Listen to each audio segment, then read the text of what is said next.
Тағды құшы клиникон рынчындоны туак көрі система расарыштой много ішкушта. Шавартойзы иондаштон эйфілдер сау дуахам танхуаты.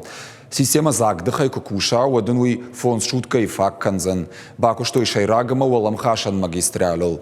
Автомай куштык олимпизинетта кушавжара, вот система автоматиконагдава и архайт фаивзан. Бандуронеш салса коттой хыжакта. Дуа уаламхашан ма бавахтой операцион блокама забахканан ваттам. В процессе реконструкции этой системы все койки нашего стационара были обеспечены централизованной подачей кислорода. Тестирование проходила эта система в течение последнего месяца, причем успешное тестирование.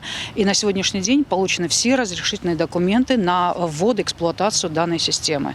То есть, по большому счету, весь стационар сейчас полностью обеспечен централизованной подачей кислорода. У нас развернуто 174 койки, из которых 24 реанимационные.